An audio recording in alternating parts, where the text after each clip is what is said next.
Hello, Retroburn here. This is another one of my videos where I get to showcase another freeware game, and this time it's UFO Alien Invasion. It's a turn-based strategy game that's heavily inspired by the first XCOM.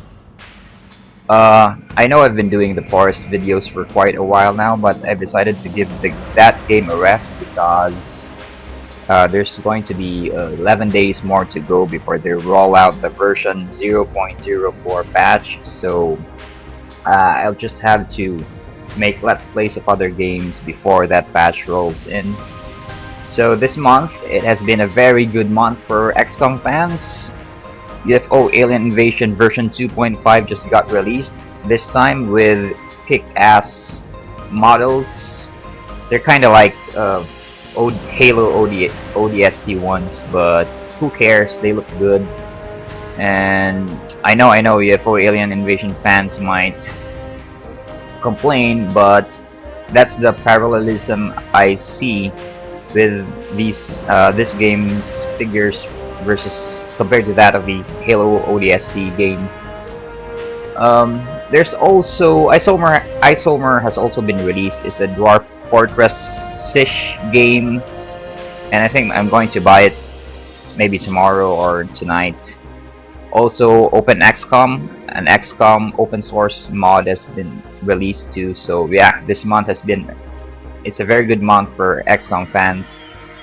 So I want to start a new game. Start with campaign, and oh wait, some of you might be wondering how to get this game to conform to your monitor's native resolution, because if you go here and you click on all ratios, not all of the default resolutions will be shown. So I had to press Shift Escape. That will bring up the console, and then I typed, I think with vid width. Yeah, there. So you've got to type vid_width, and then the number, like in my case it's 1600, and then vid height for my monitor is going to be 900, and then I forgot the last command, but I think it's vid then -1. I'm not so sure about that, but you can see how to do this in their wiki. So you'll just have to Google how to adjust the resolution. Anyway, so starting the game, let's go to campaign. We're going to start a standard campaign, and here we go. It is the year 2084. Earth, never the most stable of places, enjoys a time of relative peace. The violent beginnings of the 21st century are far away now.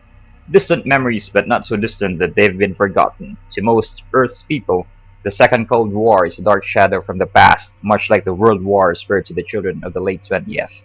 Conflicts have gotten rarer near the end of the century, as new technology and universal healthcare finally became available to the Third World. Even the fires of terrorism have cooled, in the wake of the Second Cold War, with its horrors and inhumanities still fresh in the minds of the people, from the old United States to the ravaged Indian subcontinent. Class struggles are ascending to the political battlefield now that every nation is guaranteed fair representation. The UN and the global standard of living is slowly on the rise. Down to the most impoverished corners of the planet, countries have solidified, stabilized around a restructured United Nations that successfully policies the world governments. Fragmented clumps of smaller nations frightened at first with the vast power blocks accumulating around China and the EU have banded together into powerful political leagues of their own, then found themselves with no neighbors they could safely fight. For the first time in the history of humankind, there is law and order across more than 3/4 of the world. To many people on Earth, it seems like things are going alright. Okay. And the first attack hits the city of Mumbai on the 3rd of March 2084. 6 small UFOs appear out of nowhere and come screaming down from orbit, undetected by the vast radar installations covering the skies over Mumbai, and sat down in the single most densely populated city on Earth. They offer no warning, no explanation. 20,000 innocent civilians and 3 battalions of elite troops are massacred over the course of 12 brutal hours before masked Commonwealth soldiers managed to bring the aliens' advance to a standstill. Then, as suddenly as they appeared, They retreat to their craft and vanish back into orbit, leaving only the ravaged streets of Mumbai as evidence. An emergency meeting of the UN provides no conclusive direction. The incursions continue faster, larger, and more savage than before. This time in Bonn, how do you pronounce that? Johannesburg, and Bangkok. Some nations attempt diplomacy, sending messages in 1,000 different languages to the aliens ravaging across the countryside. Their words are ignored. Within hours, all three cities are emptied of human life. The attack is over by the time the various militaries are given permission to strike back. The aliens leave nothing behind them but concrete and blood. All the UFOs disappear without a trace, but no one doubts they will be back. Hey! Didn't finish reading, what? 87 hours after the initial attack on Mumbai, Earth declares war. For 2 weeks, the armies of humanity each try to fend off the mysterious alien attackers to the best of their ability. They score precious few successes. Left with only one alternative, the UN takes action. Ancient equipment is dusted off, some of it more than a century old, and the long-defunct anti-extraterrestrial agency of the former United States, Phalanx, is resurrected under a new UN banner. Its sworn duty is to combat the alien threat and to ensure the survival of the human race at all costs. Funded by all 8 of the political powers and drawing soldiers from the elite of their armies, Phalanx is the best of the best. It is Earth's first and only line of defense. It can afford to fail, because if it does, humanity doesn't stand a chance. Raining hard here, so I hope the mic doesn't pick the deluge happening outside my window. And there's the emblem. And 2 spears. This is Earth!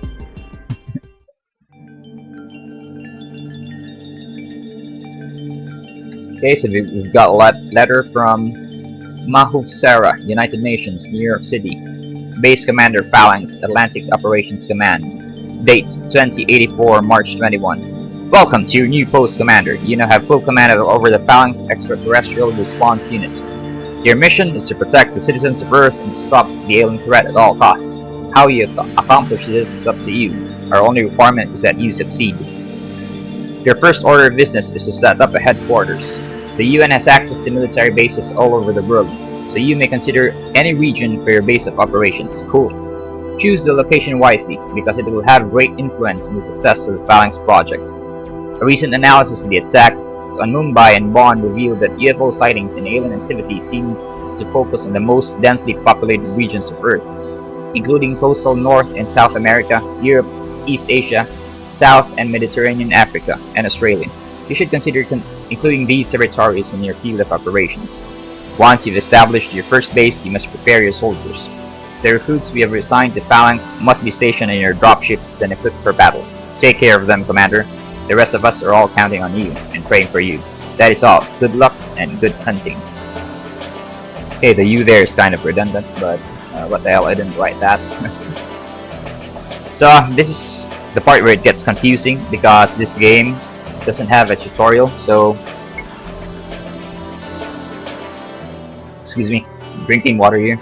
I played this game for quite a while last year, I think when version 2.3.1 came out, so I'm kind of familiar with the basics. So the first thing you need to do is to establish an HQ, just like what the letter said. So you can choose anywhere in the world to set this up, but I would advise you to pick one that will enable you to intercept most UFOs sightings, and don't pick one that's near the sea, because if you intercept UFO and it crash lands into the sea, you can't recover it. And recovery is very important because with you know, you could get live aliens and technologies and stuff with which to bolster your troops. So this is the beauty of this game. It's part of turn-based strategy and macro management, how you manage your resources to win the game. So anyway, I'm going to choose New Africa. Maybe right here. And we're going to name it Phalanx 1. Okay, build. So right away we have this pre-constructed base. We've got an alien containment unit, I think, yeah, that's a dropship hangar for your dropship. Interceptor hangar. Get a raider, entrance, storage, power plant, your living quarters, two of them. You've got a hospital, command center, workshop, and a lab. So the first thing I'm going to do is arm my soldiers. So I'm going to go to aircraft and pick soldiers there. So one thing you've got to remember is this game doesn't really match the stats with weapons that effectively like people with high accuracy don't get the sniper rifle and things like that, and people with good close combat attributes getting, you know, longer weapons for long range engagement. So you've got to fix this. So I'm going to go inspect this one. He's got a great strength. He's got mind. I haven't gotten to the point where the game uses this, but I think this is good for, you know, soldiers with greater mind scores don't panic under pressure that often compared to soldiers with poor scores in this department. So as you can see, he's got a sniper rifle, but his sniper rifle skill is mediocre. So we're going to remove that. I'm going to right click here, remove that one. Also remove the ammo. Also, he's got an average speed, so I'm not sure if it is going to make a good medic. I usually pick medics. I usually pick soldiers for medics purposes if they have a good speed rating, because that will enable them to gallivant all across the battlefield, healing teammates more effectively rather than compared to slower soldiers. So strength. This guy can carry more, I think. They've already included the encumbrance rules in this version, so that's great, because in version 2.3.1, I'm not sure, but if memory serves, you can, you know, stack weapons willy-nilly into their inventory and it won't affect how they move. But this time, they've already added that feature in, so you have to be careful how much a soldier carries. So let me see. Got assault weapons 15. Man, this Carlos Lee is a joke. We'll have to remove him, but later we'll see about the others. High explosive 24, strength 35. Oh, he'll make a very good soldier that can carry rocket launcher, object info, skill explosives. His high explosives is average, but his strength is 35, so yeah, I think it's the perfect candidate for this one. So we'll have him carry the rocket launcher. HE rockets. And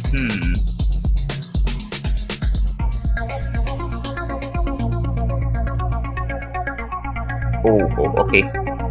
Move that. What do we name this? So, one thing I've noticed in version 2.5 is that they've removed the ability to change the uniforms. Because in version 2.3.1 you could switch color palettes, and it was a very handy tool for me because I could easily know at a glance which one were the veterans, which one were the newbies, which one were the shotgun toting soldiers, which one have the assault rifles and stuff like that.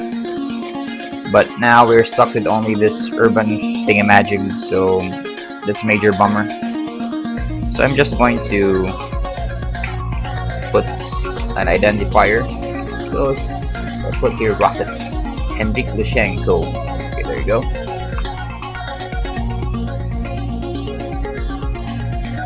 Space. Whoa. There you go. And sniper rifles 23, accuracy average 28. Okay, So let's have him carry that. High explosive 24. Won't hurt to let him carry a grenade. That should do.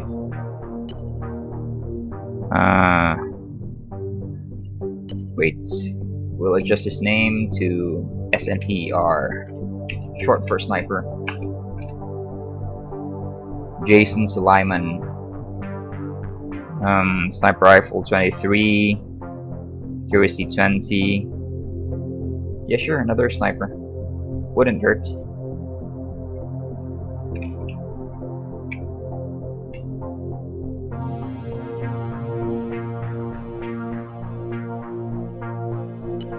What about this one? Assault rifles 20.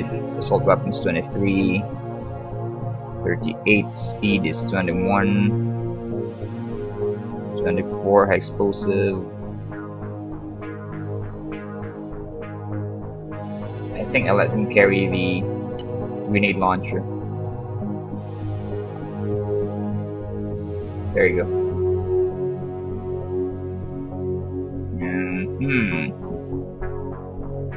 And maybe a pistol, just in case. Wait. Pistol requires close quarters, right? Just like the shotgun.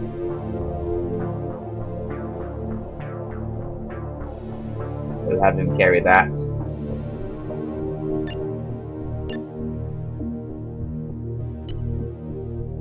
Just to be on the safe side, we'll let him carry a spare magazine. Grenadier Fernando, Hack Zoke.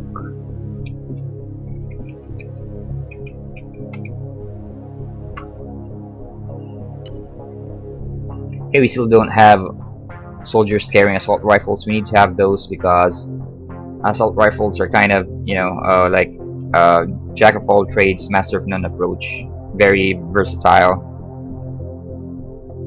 I'm not so confident with this fellow. High explosive 23.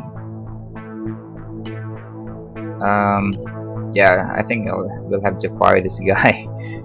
23, accuracy 23. Mediocre. Nah.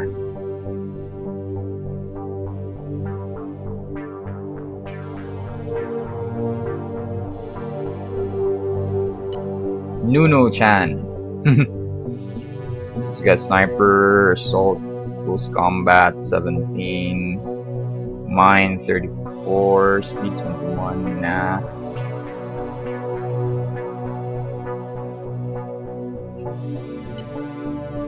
What about this close combat?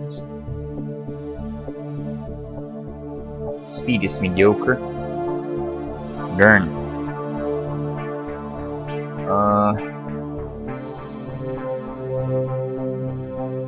But his assault weapons is 23, so I think he'll fit the bill for... Whoa. Let's have him carry an assault rifle. So we've got one, we need two of these guys. Wait. One thing to keep in mind is you have to strategically place your items because these guys consume turn points when doing actions, and if you've stored your med pack into your backpack, that's going to cost a lot of TUs. That's turn units. If you'll instruct them to take a med kit out from there or other items, so make sure to have the med kits on their holsters. Very careless of me.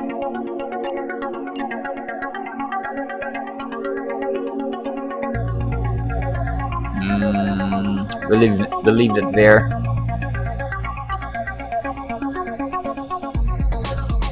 Okay, so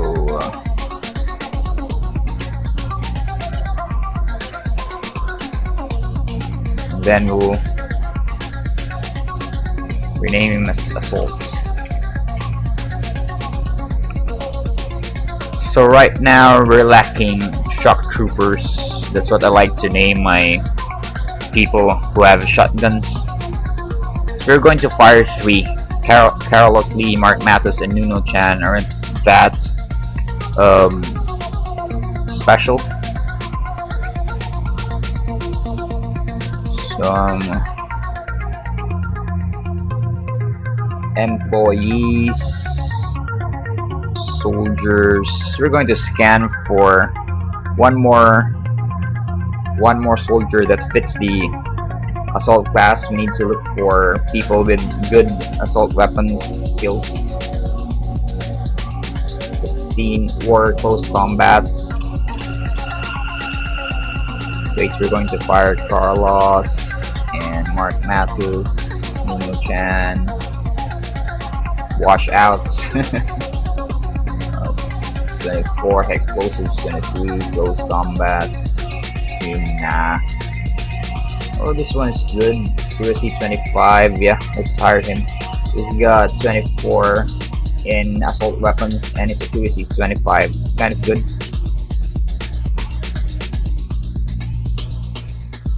24, 21. Whoa. And this guy here. Close combat. Speed 23. Wait. Speed is 23. 20. 24.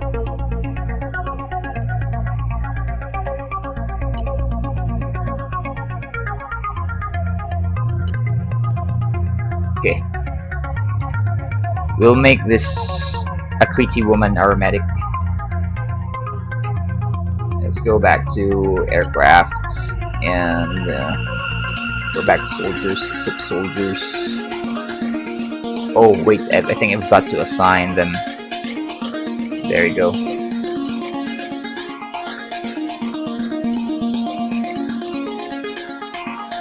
So because Akriti has very good speed for a plebe, and she's got good close combat skills, I'm going to give her a submachine gun and a med pack. She's going to be the team's medic. We also need to equip her armor. We'll buy that later. I'll show you how. Miscellaneous. There you go. I don't know if goggles work in this version, but in version 2.3.1 they weren't working, I think. So that's something we'll have to see. How is she with high explosives? Average. We'll put in what? 2 grenades. That should do. And this guy has 24, accuracy 25. I'll make him our second assault guy.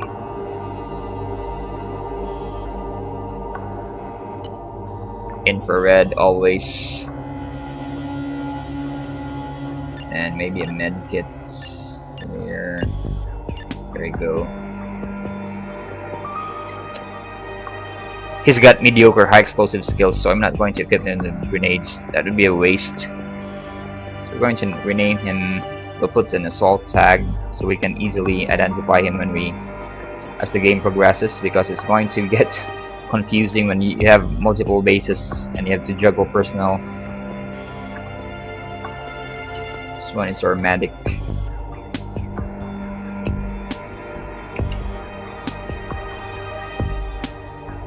But take note that anyone can handle med packs. Just that her inventory is geared towards mobility, so she can come to the rescue of her squad mates if that ever happens. Because I think in this version, when you get wounded, I think the soldier's health bar ticks down as the mission progresses. So there's that. Med packs are very important in this version. Sniper.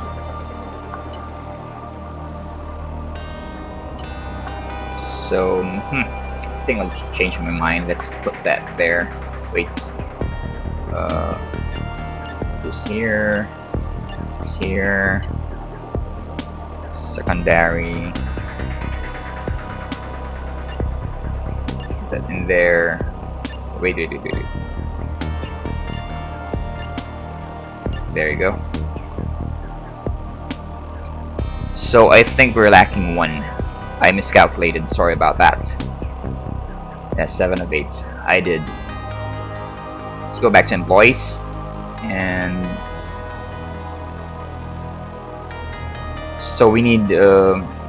We don't have we don't have a shotgun toting soldier, so we need close combat 24. That's good. Speed is mediocre. Darn it. So this one is candidate, except that his speed is mediocre, so we'll find another one. Average 23, 15. Close combat is 15. Too bad. 20, 15. Still 15. 20. 17. Okay, so we'll have to hire this guy. I mean, this is a very bad combination, but at least he's got close combat 24, but his speed is only mediocre. But let's just see. And oh, there's an equipped soldiers tab here. Sorry about that. This one wasn't in version 2.3.1, so yeah, there are several quality of life fixes here in version 2.5 that I need to be we need to be aware about.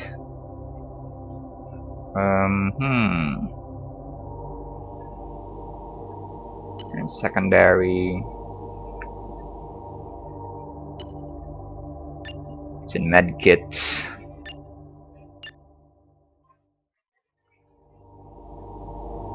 I think flashbang is more important for this class. She could throw a flashbang in, and then when that goes, you know, we could storm in and blast those aliens back all the way back to Timbuktu. That's just an idiom. Sorry. So we've got. Should I put in more?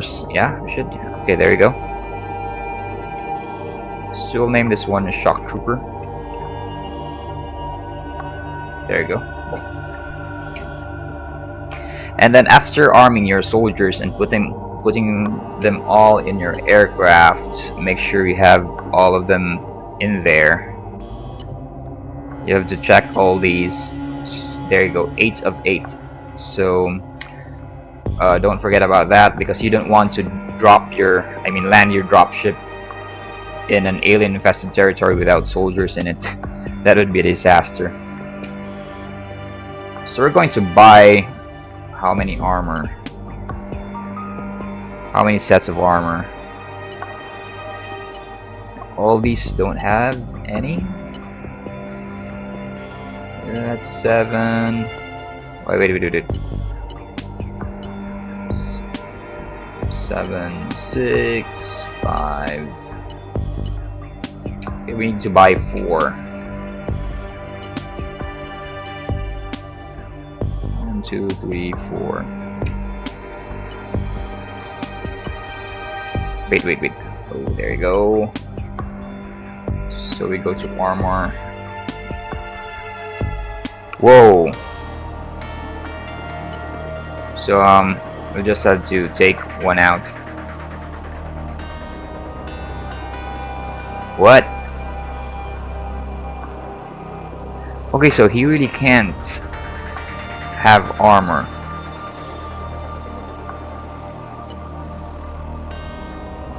Not enough to use to what? Aim shot. Damn it. Yeah, sure, he's just a newbie anyway, so I'll just unequip the armor. Pray he doesn't get hit. We'll be keeping our eye out for this guy.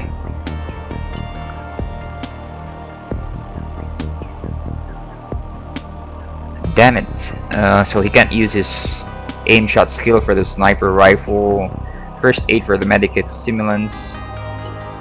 So, we'll remove the pistol. And we'll remove some of the grenades.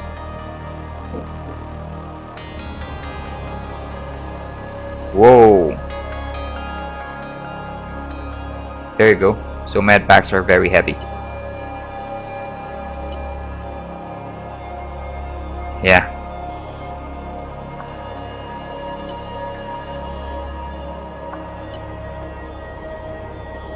But this guy can because he's got strength 38, so he can carry more than the others. Why is that there? Careless of me. So you got a micro shotgun. Nope. Oh wait.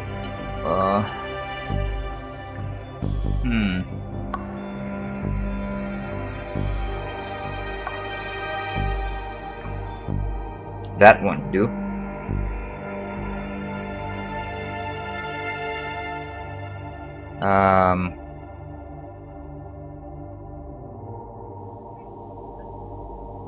Yeah, we'll leave that as is. Assault 14 over 39, no problem that one. So everyone has armor already except for the guy handling the rocket launcher. There you go. So after all that, we can save, right? How do we save? Save in Bakor 1.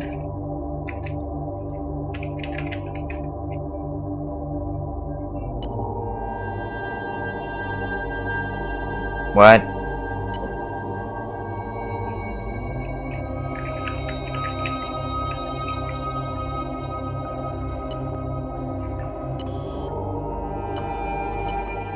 Okay, there you go. Wait, what? Sorry about that. I just pushed X. Did I just click on exit? Anyway, we'll just load single player. Campaign load. There you go. So we now have equipped soldiers. So the next thing to do is equip our aircraft. So we need to ensure the Firebird's survivability because you don't want this thing crashing and burning with all your veteran soldiers inside as the game progresses. So we'll equip this with a rotary cannon just so it can defend itself. And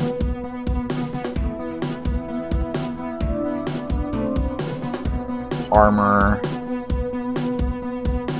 And yeah, fuel pod so it can have extended flight time, and an ECM. We don't have an ECM, so we'll buy one. ECMs are electronic countermeasures.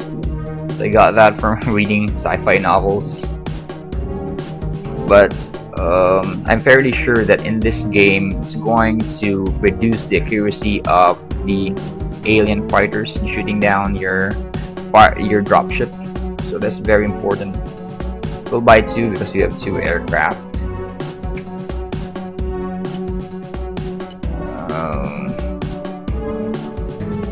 There you go. I'll go click on this lot and then keep that item there. For our fighter, this is our interceptor. I'm going to put in an ECM again. Then with the weapons, oh, it's already fully equipped. What about the ammunition?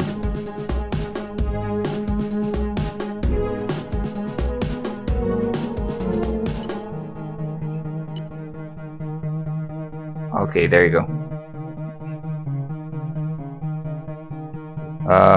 We need to equip that one with armor. Armor or other ECMs?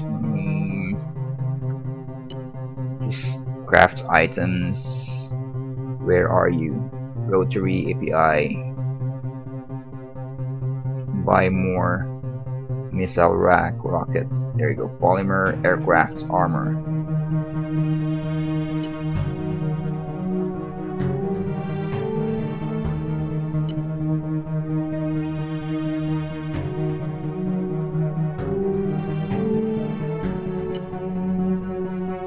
Okay, so we wait. There. Okay, so we can't equip interceptors with armor. Okay, so we'll just have to equip it with the double ECM setup. It's going to be a tough thing to take down. What with these two? I don't know if it affects other weapons like lasers, but I think with projectile ones, this is going to these are going to figure into the equation. So after that, we need to put our scientists into good use. There's our laboratory. We've got command center, lab. So we have 10 scientists, and I have to research the tech tree for this one because I've already forgotten which one is the better option to start putting in our scientists in. But if I were to be asked, I'll just have to research this continuous wave laser operation because we can't do diddly squat if we find out alien origins when we don't have any tech on how to, you know, maybe invade their homeworld or what. So we'll just start this one and then put in all our scientists there. So I think our lab holds 10. It can hold 10 scientists. So if we need to hire more, I think we need to build other labs. So we'll test that theory by hiring one more and then see what. Oh, there you go. No free space. Ah, there you are. So we'll fire the bugger scientists. Sorry, Russia. So we need to build more. Lab. We've got, excuse me, already one in base. We'll put in one more. There you go. Labs are very important because it enables you to research technology. Excuse me. And once that happens, once you research enough technologies, you can equip your soldiers with better items like power armor, and you can even build superior aircraft. So you have to keep that in mind. Anyway, so but we already have a radar, right? Why can I click this? What? They're building a preview. Ready one in base. We don't need another one. Missile battery. Already 0 in base. We need to have missile batteries so we can defend our base if ever there are interceptors. So I'm going to put this here. 3 days left. Workshops we already have. Storage freewares.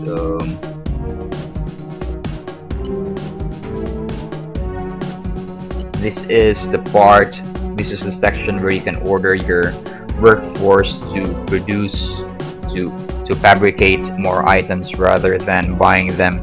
That's a cheaper option rather than going to the markets and buying your stuff. So I'm expecting that several people will inevitably get killed. So we'll start production in combat armor. We'll have the base build 2 of these. And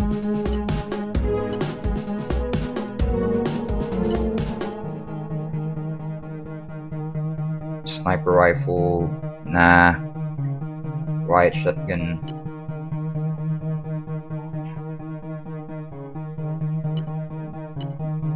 Craft items. Armor. So I think that's it. And then afterwards, we've already put in scientists, all of them, to continuous wave laser operation. Oh, there's a question mark right here. So Our collected UN research files have yielded a lot of valuable information about weapon development done on Earth since the beginning of this century. One of the most interesting topics has been the production of DEWs, directed energy weapons, that transfer energy to a target by means other than a projectile. We are particularly interested in the files on continuous wave lasers. Many countries and companies have attempted to create weapons-grade lasers over the years, but no one has ever been able to create a laser that's man-portable and has a power output high enough to compete with ordinary firearms. Now, however, we've been given access to all this combined research. I believe that we can make an effective laser weapon at sizes previously unheard of for a DEW. This will be a preliminary research report. I can promise to return immediately with a powerful, man-portable laser weapon. The only mobile laser weapon we have been able to get close to in the past has been mounted in heavy vehicles, but I am optimistic we can miniaturize it enough to mount on light interceptor craft and may even be able to leverage the inherent accuracy and speed of laser weaponry to deliver a powerful ground-to-air threat that could help us knock these things out of the sky. As far as I'm concerned, we at Phalanx are going to do the impossible and you can start doing it as soon as you approve this proposal. Okay, so I'm guessing that when we finish this one, we'll be able to equip our interceptors and our dropship with laser weaponry. That's good, that's cool, that's awesome. And so nothing to do anymore. So the next thing you do is look for trouble, and the way to do this is to fast forward time, because we're running on, oh, I think the game has paused, but if you click any of these it's going to advance time, and if you click the last two buttons it's going to fast forward the game's time, and you have to wait until a UFO event happens and then you land your troops in there. So we are going to have our first battle in the next video. So this has been Retroburn. Stay cool, stay frosty, and if you like this vid, if you want to see how combat in this game is going to happen, is going to transpire, how this is going to play out, stay tuned, subscribe to my channel, and see you in the next vid. Stay cool, stay frosty.